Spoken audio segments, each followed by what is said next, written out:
감사드립니다.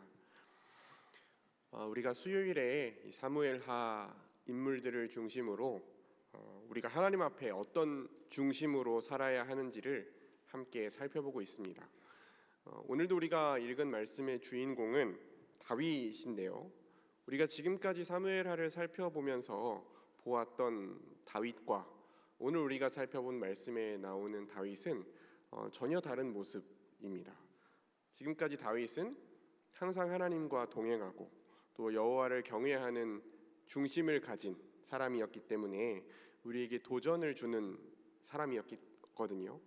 근데 오늘 우리가 읽은 이 12장 5절에 보면 여호와 하나님께서 나단 선지자를 통해서 다윗을 향해서 네가 어찌하여 여호와의 말씀을 업신여기고 나보기에 악을 행하였느냐 이렇게 책망하시는 말씀이 나옵니다. 여호와를 경외하는 사람이었던 그 다윗이 어떻게 여호와의 말씀을 업신여기고 여호와께서 보시기에 악을 행하는 자리에까지 이르게 되었는지 오늘 우리가 함께 말씀을 살펴보면서 또 우리 자신을 돌아보는 시간이 될 수 있었으면 좋겠습니다. 다윗이 이스라엘의 왕이 된 후에 하나님이 함께 하시는 가운데 계속해서 전쟁을 벌일 때마다 이스라엘이 승리를 거두었죠. 하나님께서 아브라함에게 약속하신 그 영토를 다 정복해 나가는 은혜가 다윗이 통치하는 이스라엘에 있었습니다. 그런데 이 주변 나라들과 계속해서 평안하기만 했던 건 아니었어요. 갈등도 일어나곤 했는데 우리가 사무엘하 12장을 읽었잖아요. 10장을 보면 암몬 자손의 왕이 다윗과 이 외교 관계 가운데 결례를 행해서 다윗에게 무례를 범해서 이 두 민족이 갈등이 일어나고 결국 전쟁을 치르게 되는 내용이 나옵니다. 이스라엘에 맞서서 이 암몬 족속들이 아람과 연합군을 이루어서 전쟁을 치르는데 결국에는 이 다윗이 이끄는 이스라엘의 군대가 또 이 전쟁으로부터 승리를 거두게 돼요. 그래서 이제 암몬 족속과의 전쟁에서 이스라엘이 이기게 되는 것이죠. 그런데 이 11장으로 넘어가면서 지금까지 이스라엘의 왕으로서 이스라엘의 군대를 이끄는 군사적 지도자로서의 사명을 충실하게 감당하던 다윗의 모습이 완전히 변화되는 것을 우리가 보게 됩니다. 11장 1절을 보니까 그 해가 돌아와 왕들이 출전할 때가 되매 이렇게 시작합니다. 그러니까 전쟁을 치르기에는 어려운 부담이 되는 그 계절들이 겨울이 지나고 이제 봄이 되어서 다시 전쟁을 치르는 시점이 되었을 때 특히 고대에는 이 왕들이 최전방에 나가서 그 군대를 이끌고 싸우는 그런 상황 속에서 성경은 왕들이 출전할 때가 되었다 그렇게 얘기해요. 왕들이 출전할 때가 되었다. 이스라엘도 암몬과의 전쟁을 다시 시작하게 되었습니다. 그런데 이 이스라엘의 전쟁 영웅이자 이스라엘의 왕이었던 다윗은 이 왕들이 출전할 시기가 되었을 때 전쟁터에 나가지 않았어요. 다시 한번 11장 1절 하반절을 보면 다윗이 요압과 그에게 있는 그의 부하들과 온 이스라엘 군대를 보내니 그들이 암몬 자손을 멸하고 랍바를 에워쌌는데 다윗은 예루살렘에 그대로 있더라 그랬습니다. 모든 이스라엘의 군대가 전쟁터에 나갔는데 다윗은 예루살렘에 그대로 있었다. 2절을 이어서 보겠습니다. 저녁 때에 다윗이 그의 침상에서 일어나 왕궁 옥상을 거닐다가 그곳에서 보니 한 여인이 목욕을 하는데 심히 아름다워 보이는지라.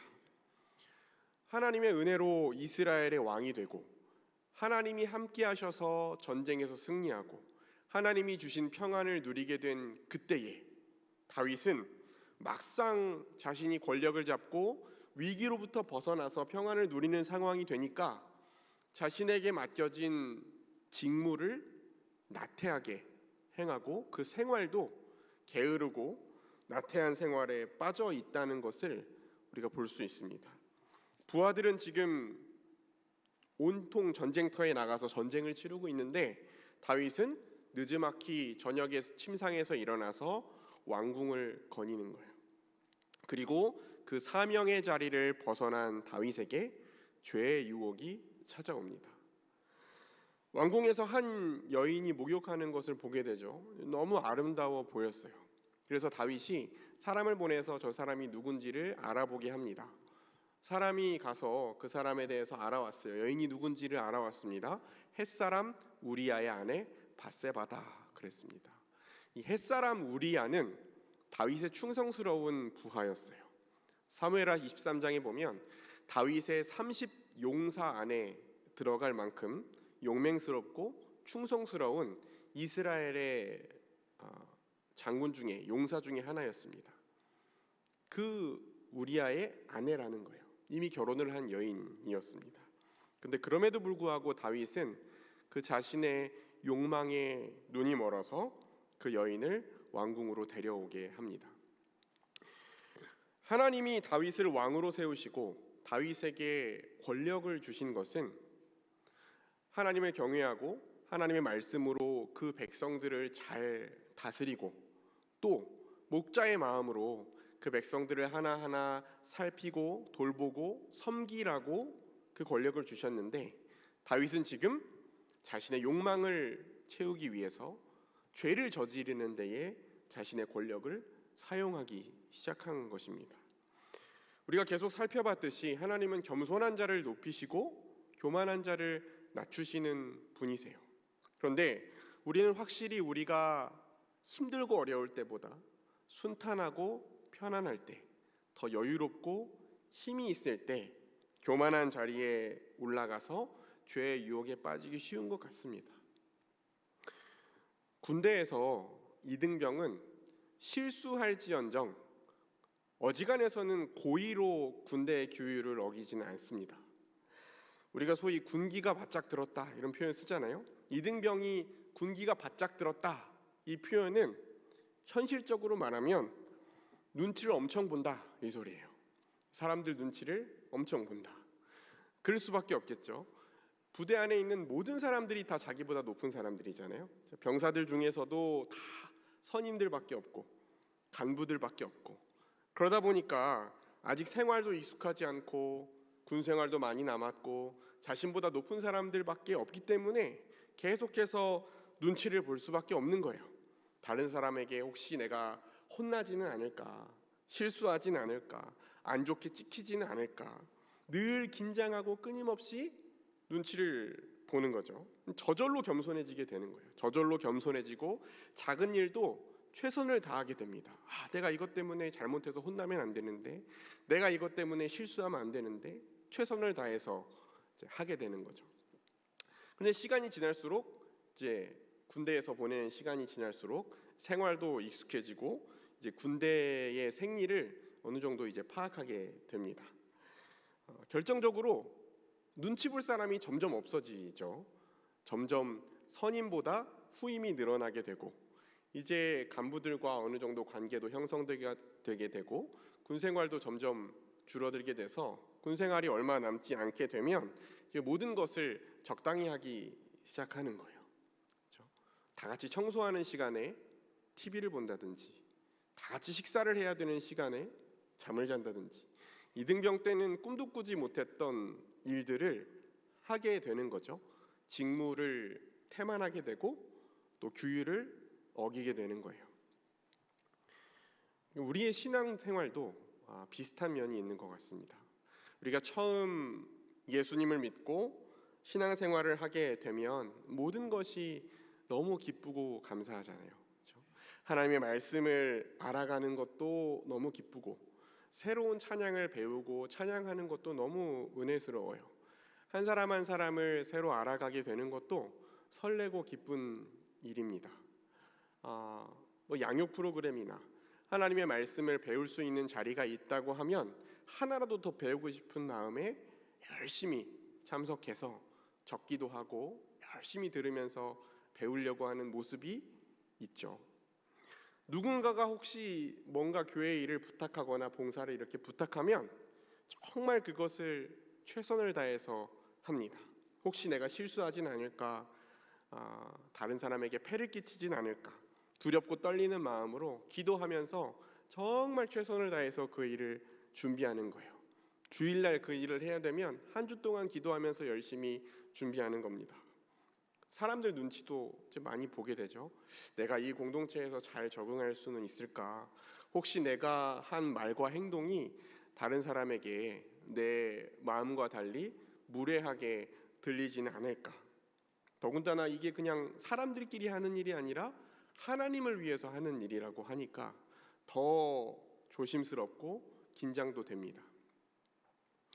그런데 이제 시간이 지나면 그 모든 일이 익숙한 일이 되어가는 거예요. 처음에는 너무나 부담스럽고 너무나 어렵게 느껴졌던 일이 이게 그렇게 어려운 일은 아니구나라는 생각을 하게 될 때가 있는 거죠. 내가 이 일을 위해서 정말 한 주간 간절히 기도하면서 고민하고 걱정하면서 최선을 다해서 두렵고 떨리는 마음으로 준비했던 일이었는데 굳이 그렇게까지 할 일은 아닌 것 같다라는 생각을 이제 하게 되는 거예요. 감격스러운 마음으로 했던 봉사가 일상적인 일, 형식적인 일, 나중에는 심지어 귀찮은 일이 되어버리는 것입니다. 갈수록 눈치를 보지 않습니다. 사람들과의 관계도 생기고, 군대에서 마찬가지로 교회라는 곳이 이렇게 돌아가는 거구나, 교회의 생리도 알게 되고 직분도 받고 경험도 쌓고, 그러다 보면 편안하고 좀 자연스러워지고, 그러면서 갈수록 배우고 이해하고 순종하는 태도보다는 가르치고 판단하고 평가하는 태도로 변해가게 되는 거예요. 내가 할 일과 내가 안 할 일을 구별하고 가리기 시작합니다. 가장 앞에 나가서 뛰기보다는 저 뒤에 서서 지켜보거나 말만 하는 자리로 물러나 있게 되기도 합니다. 전보다 쉽게 말하고 전보다 쉽게 행동하게 되는 것이죠. 더 큰 문제는 그렇게 우리의 익숙함이 교만함이 되고, 그 교만함이 나태함이 되었을 때에 그 나태한 상태에서 그대로 머무는 것이 아니라 오늘 다윗에게 그랬던 것처럼 죄의 유혹이 그 틈을 타서 들어온다는 것입니다. 하나님을 열망하는 그 열망이, 하나님을 향한 갈망과 열망이 사그러들었을 때, 그냥 내가 열망이 사그라든 채로, 무덤덤한 채로 그대로 멈춰 있는 것이 아니라 그 자리를 다른 열망이 차지하게 되는 것입니다. 하나님의 자리, 예배의 자리, 경건의 자리, 그 겸손의 자리가 그냥 빈자리로 남아있는 것이 아니라 세상의 문화를 즐기고자 하는 열망이 그 자리로 들어오고, 방탕함과 음란함에 대한 열망이 그 자리로 들어오고, 나를 드러내고자 다른 사람을 비방하면서 그 위로 올라가려고 하는 그런 욕망, 결국 우리를 죄로 치닫게 하는 그 열망들이 하나님의 자리를 대신 차지하게 되는 것이죠. 우리가 처음 신앙생활 할 때는, 처음 예수 그리스도를 믿고 신앙생활을 시작할 때는 감히 상상도 할 수 없었던 여호와의 말씀을 업신여기는 자리에 어느새 우리가 가 있을 수 있다는 것이죠. 우리가 지금은 그렇지 않을 수 있습니다. 남의 얘기처럼 들릴 수 있어요. 그런데 이스라엘의 영웅이자 하나님 마음에 합한 자, 예수 그리스도의 조상이면서 다윗 언약을 받았던 다윗 왕조차도 순식간에 꼬꾸러지는 것을 우리가 보잖아요. 안타깝게도 나는 언제까지나 예외일 거라는 법이 없는 거예요. 그래서 하나님께서 성경을 통해 우리에게 이 다윗의 이야기를 들려주시는 것입니다. 나는 지금 전쟁터의 최전방에 서서 싸워야 할 사명을 받은 사람인데 내가 지금 저녁에 옥상을 거닐고 있지는 않은가 돌아볼 수 있도록, 우리가 처음 하나님 앞에 나아갔을 때, 우리가 처음 복음을 들었을 때에 하나님 어떻게 나 같은 자를 구원하셨습니까? 하나님 어떻게 나 같은 죄인을 위해서 자기 아들 십자가에 내어주셨습니까? 하나님 어떻게 나 같은 죄인을 용서하시고 하나님의 자녀로 받아주셨습니까? 그 감격스러운 고백이 사라져 있지는 않은지, 다윗이 광야에서 생명의 위협을 받으면서 쫓겨다닐 때처럼 우리가 정말 인생이 공고하고 결핍 가운데 있을 때, 하나님 정말 한 번만 살려주십시오, 하나님 정말 이 고난만 해결해 주시면, 하나님 정말 이 어려운 상황만 극복할 수 있도록 도와주시면 내가 주를 위하여 최선을 다해서 헌신하겠습니다, 하나님 내가 생명을 다해 주를 섬기겠습니다 라고 고백했을 때 하나님의 은혜를 경험하고 하나님의 도우심을 경험하고, 하나님 내 인생에 이렇게 큰 은혜를 베풀어 주시다니요, 하나님 내가 이렇게 큰 복과 안식을 누리게 주시다니요, 하나님 제가 주를 위해 기꺼이 헌신하겠습니다, 하나님 내가 결코 돌아서지 않겠습니다, 하나님의 영광을 위해서 살겠습니다 라고 고백했던 그 결단이 희미해지지 않았는지, 어느새 그 구원의 은혜, 하나님께서 내 인생에 베풀어 주신 그 은혜가 너무 익숙해서 당연한 것이 되어버리고 귀한 것으로 여기지 않고 가볍게 여기고 있진 않은지 돌아볼 수 있도록 우리에게 이 다윗의 인생을 보여주시고 들려주시는 것입니다. 이 시간 이 다윗의 이야기가 다윗의 이야기로 끝나는 것이 아니라 나의 삶을 비춰보고 돌이키게 하는 하나님의 말씀으로 우리 각 사람에게 임할 수 있기를 주의 이름으로 축원합니다. 근데 다윗의 죄가 이 간음에서 그치지 않았어요. 다윗이 예상하지 못했던 일이 벌어집니다. 바세바가 사람을 보내서 다윗에게 내가 임신하였나이다 이렇게 얘기해요. 바세바가 누구의 아이를 임신했는지는 다윗에게 얘기하지 않았어요. 그저 내가 임신하였습니다 이렇게 말했습니다. 그런데 바세바의 남편인 우리아는 지금 전쟁터에 나가 있잖아요. 우리아의 아이가 다윗의 아이일 확률이 굉장히 높죠. 그리고 11장 4절을 보면 이런 말씀이 기록되어 있습니다. 그 여자가, 그러니까 다윗이 처음 바세바를 데려오게 했을 때 다윗이 전령을 보내어 그 여자를 자기에게로 데려오게 하고 그 여자가 그 부정함을 깨끗하게 하였으므로 더불어 동침하매 이렇게 되어 있습니다. 그 여자가 부정함을 깨끗하게 하였으므로 더불어 동침하매. 이 구절을 근거로 많은 학자들은 바세바가 목욕한 것이 단지 몸을 깨끗하게 하기 위한 목욕이 아니라 생리 기간이 끝난 후에 레위기의 정결 의식에 따라 자신의 몸을 깨끗하게 한 것이었을 거라고 추정합니다. 만약 그렇다면 성경은 우리에게 이 바세바가 임신한 아이가 우리아의 아이일 가능성이 없다라는 것을 암시하고 있는 것입니다. 암시적으로 알려주고 있는 것이죠. 바세바가 임신했다는 소식을 들은 다윗이 어떤 행동을 했느냐? 군사령관 요압에게 연락해서 전쟁터에 나가 있는 바세바의 남편 우리아를 자신에게로 데려오게 합니다. 그리고 그 우리아가 돌아오자 집으로 내려가서 발을 씻으라 이렇게 얘기합니다. 집으로 내려가서 발을 씻으라.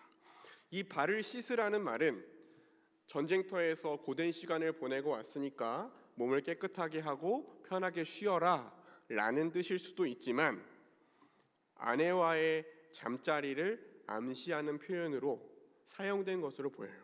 11장 11절에 보면 우리아가 다윗에게 하는 말이 있는데 이렇게 얘기합니다. 언약궤와 이스라엘과 유다가 야영 중에 있고 내 주 요압과 내 왕의 부하들이 바깥 들에 진치고 있거늘 내가 어찌 내 집으로 가서 먹고 마시고 내 처와 같이 자리이까. 이 우리아의 대답을 보면 우리아도 다윗이 말한 바가 무엇인지를 이해하고 있었던 것으로 보입니다. 다윗이 왜 갑자기 전쟁터에 있던 우리아를 특별히 데려와서 바세바와 함께 그 집에서 자도록 했겠습니까? 성경이 직접적으로 언급하고 있진 않지만 뒤늦게나마 바세바가 임신한 것이 남편 우리아의 아이를 임신한 것처럼 꾸미기 위해서였을 거예요. 근데 또 다윗이 예상하지 못한 일이 일어납니다. 이 우리아라는 사람이 너무나 충성스러운 사람이었어요. 그래서 우리가 방금 읽었던 것처럼 내 주의 언약궤와 내 주 요압과 내 부하들과 동료들이 전부 다 지금 전쟁터에 나가 있는데 내가 어떻게 집에 가서 편안하게 쉬겠습니까? 진영으로 가서 자신의 동료들과 함께 잠을 잡니다. 다윗의 계획이 실패로 돌아갔죠. 다음날 다윗이 우리아를 다시 불러요. 그래서 잔치를 베풀어서 먹고 마시게 하고 술에 취하게 만듭니다. 그리고 나서 그 술 취한 우리아를 돌려보냈는데 그때도 우리아가 자신의 집으로 가는 것이 아니라 진영으로 가서 동료들과 함께 잠을 잤습니다. 다윗은 결국 우리아가 밧세바와 함께 자게 하는 것을 포기합니다. 그리고 다시 우리아를 전쟁터로 돌려보내면서 우리아에게 편지 하나를 들려보내요. 군사령관 요압에게 전달할 편지입니다. 이 편지에 무슨 내용이 적혀 있었냐? 암몬성을 포위하고 전쟁할 때에 그 성벽 가까이 가장 전쟁이 치열한 곳에 우리아를 출전하게 하고 다른 병사들은 뒤로 물러나서 그 우리아가 전쟁에서 전사하게 해라 라는 다윗의 계략이 적힌 편지였어요. 근데 이 편지를 누구 손에 들려보냈다고요? 우리아의 손에. 우리아는 자신을 전쟁터에서 죽게 만들 계략이 적힌 그 편지를 자기 손으로 직접 요압에게 전달한 것입니다. 너무나 집요하고 치밀하고 잔인하죠. 요압은 다윗의 말대로 했고 우리아는 전쟁터에서 죽습니다. 그리고 요압이 사람을 보내서 다윗에게 보고해요. 그러면서 뭐라고 얘기하냐면 다윗 왕이 너희들이 왜 그렇게 가까이 가서 전투에서 패배했느냐, 왜 그렇게 치열한 곳으로 나갔느냐 이렇게 책망한다면 햇사람 우리아도 죽었습니다 라고 말하라고 했습니다. 무슨 말입니까? 당신이 시킨 대로 했습니다. 보고하라는 거예요. 그 말을 들은 다윗이 뭐라고 반응했는지 압니까? 이 일로 걱정하지 말라고 하면서 칼은 이 사람이나 저 사람이나 삼키느니라 그렇게 얘기했어요. 자신의 명령으로 충성스러운 우리아가 전쟁터에서 전사했는데 그 소식을 듣고 칼은 이 사람이나 저 사람이나 삼키느니라, 전쟁을 하다 보면 그런 일도 있고 이런 일도 있는 거야 라고 대수롭지 않게 반응을 합니다. 여러분, 성경은요 이 과정을 너무나 자세하게 설명합니다.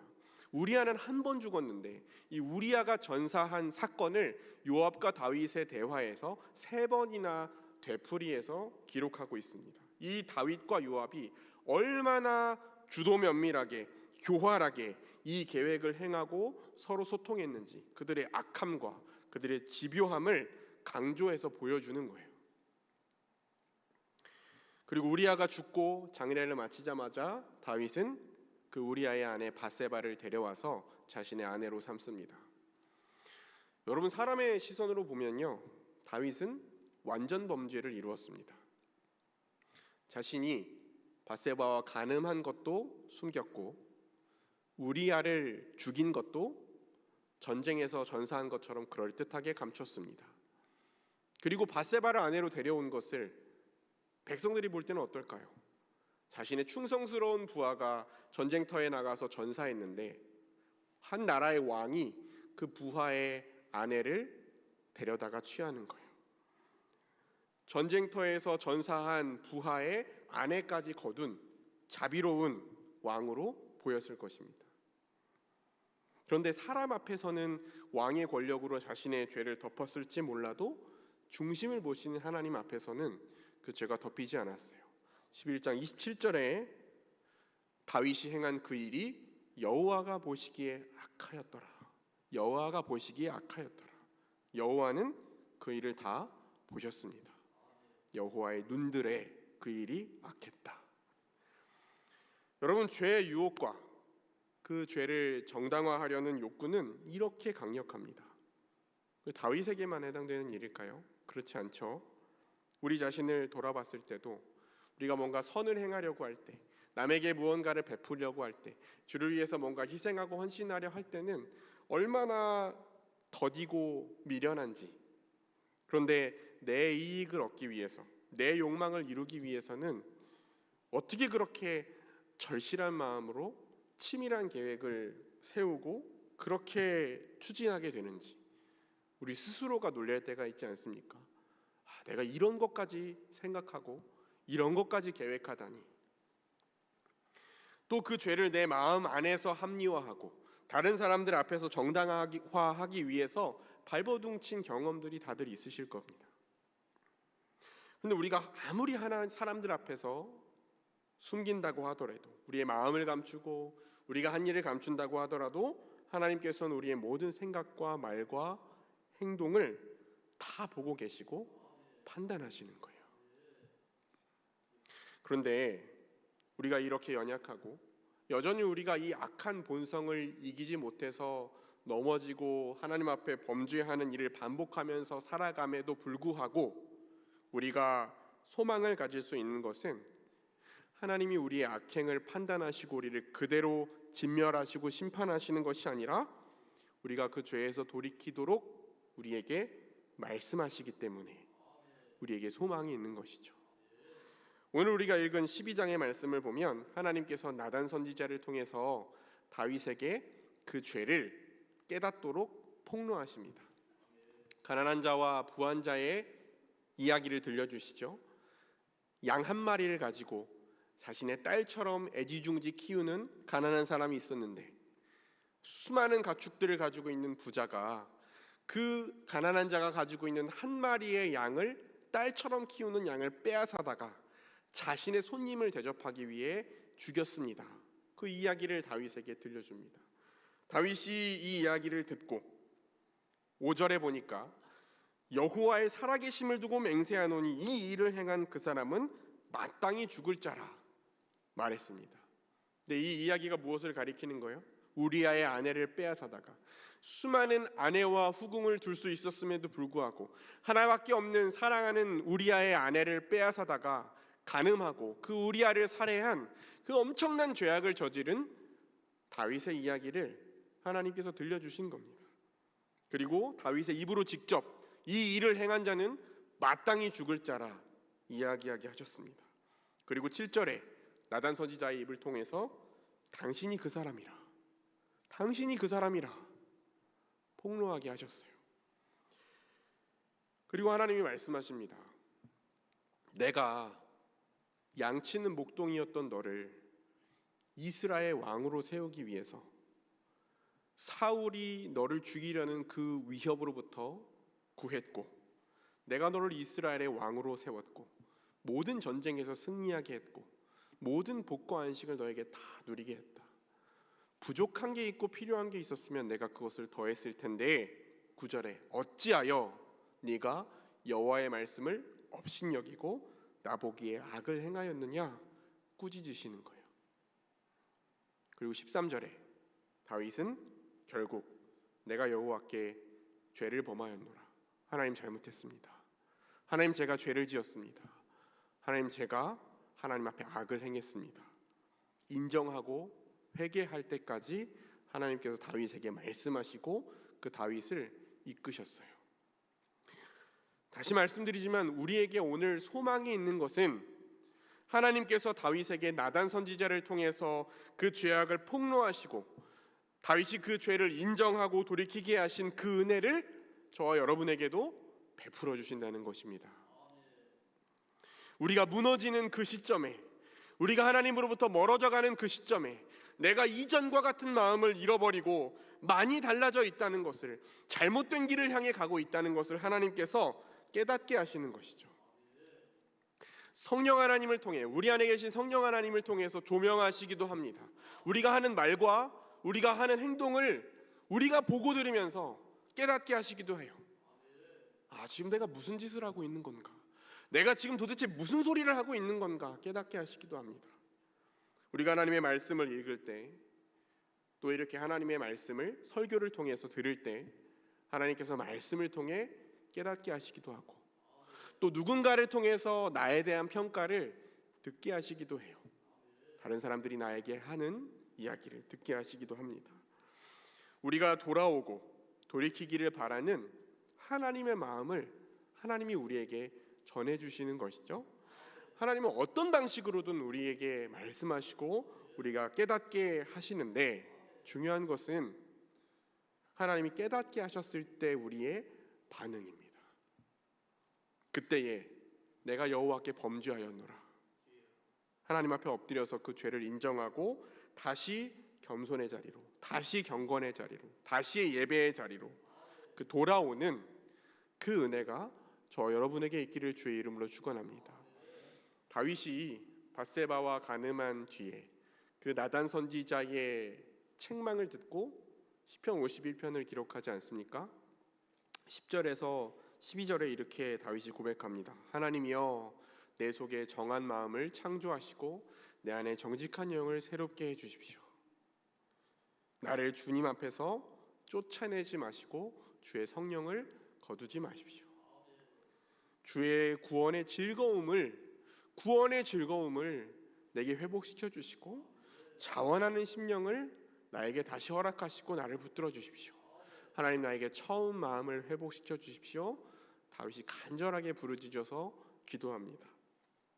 이 고백처럼 우리가 하나님 앞에 머물면서 하나님과 동행하는 것이 우리에게 가장 귀한 것, 가장 기쁘고 귀한 것임을 우리가 다시 깨닫고, 무너질 때마다 다시 여호와 앞에 돌아와서 엎드리는 회복의 은혜가 저와 여러분의 인생 가운데, 삶 가운데 풍성히 나타날 수 있기를 바라요.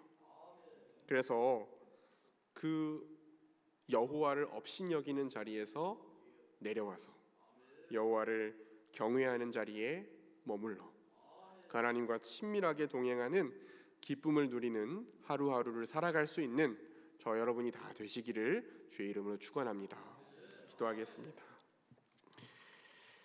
하나님 아버지, 누구보다 하나님을 사랑하고 하나님으로 말미암아 담대했으며 하나님을 경외하는 겸손한 하나님의 종이었던 다윗이 어느 순간 그 하나님의 은혜를 잃어버리고 교만한 자리에 올라서 죄의 유혹에 넘어지는 이야기를 살펴보면서 우리 자신을 돌아봅니다.